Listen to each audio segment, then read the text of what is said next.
More often than not, you will find that when people on your planet believe that they are being attacked by demons and lured into temptation, they are actually experiencing the tricks and the tools of the negative beliefs, and they are archetypalizing them into the idea of actual beings and feeling that they are being attacked, feeling that they have no power, feeling that demonic entities are sticking to them, dragging them around, possessing them, doing whatever.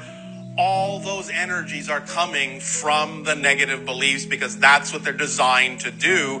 And that's, again, one of the tricks, is making you believe, convincing you that their work is the work of other beings, such as demons and devils that you have no power over, so that you will not look within.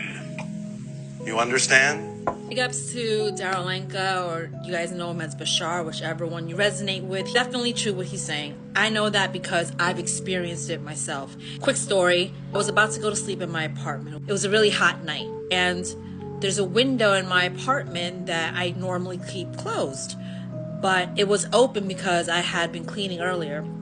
And before I was sleeping, I was looking at the window, I'm like, should I close it? And I don't like to keep it open because it faces my neighbors. It made me really uncomfortable, especially because I had a crazy ass neighbor that was like fucking stalking me, obsessed with me, leaving notes under my door and shit. Was living next door, no longer living next door. So, you know, I was just very uncomfortable. I was like, yo, I just was thinking about, should I leave it open, should I not? And then I end up falling asleep, and then guess what? I got attacked that night by a dark apparition. I know the difference between being spiritually attacked versus something else, because yes, we'll get into another lesson about that. Spiritual attacks do happen, yes, but what I experienced wasn't that. Because normally, this can help you guys too. If you ever feel like you're spiritually attacked, call on Yeshua, call on the angels in your sleep. You can do that. Gone. They skedaddle after that. For some of y'all might be energetically powered enough to have them go away on your own. I know that from experience as well. So anyways, with this apparition, like, it wasn't going away. Like, I wasn't waking up. And the way I could explain it, best describe it, it felt like sleep paralysis, that feeling. But like, I saw in my dreams, I astral travel a lot in my dream state, but in this dream, vision in my dream, the window was open and I saw the dark apparition come towards me and like pin me down. And then I woke up and then I was like, whoa, that's weird, because I had never had any fear and anxiety thinking about something and then it like appearing in my dream state that night. Like, it just doesn't happen. This is the first time it happened, so that's a flag for me. I was like, oh, this is new. And I'm always taking notes of like different spiritual experiences I have. It dawned on me before I saw Bashar's video. I'm like, yo, I created that shit. Because I was just thinking about the window, then all of a sudden it came.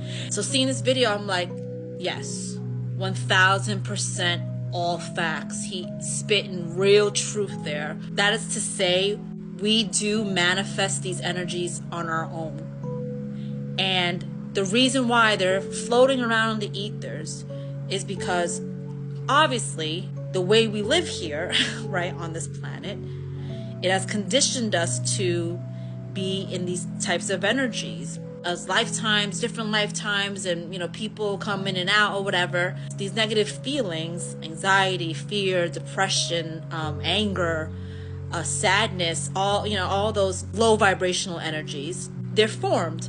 But as more people feed onto these types of energies, now I'm getting a vision of like Inside Out. If y'all seen the movie Inside Out, you know, there's a different emotion for each thing. That's what it is. And the more that you feed into these energies, the more power they get. Like they grow. Now I'm getting like Hulk. You know how Hulk also how he goes from Banner to like Hulk, right? Now I'm seeing Venom. He's shown Venom because that's just a reflection of the negative energies, as an example. I don't know whether these types of things, but I'm also getting Popeye. Okay, so like Popeye, when he eats the spinach and he grows his muscles or whatever. So think of the spinach as like all those emotions that you feed into. It makes these energies grow even bigger and strong energetically. So they just float around. That's how they have been created in this world. It's because of us. Something to keep in mind.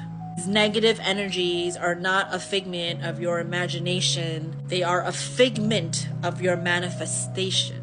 So the more you feed into it, the more it becomes real. So disassociate yourself from that. You don't believe it, you don't feed into it. You know what I mean? That sort of energy exchange.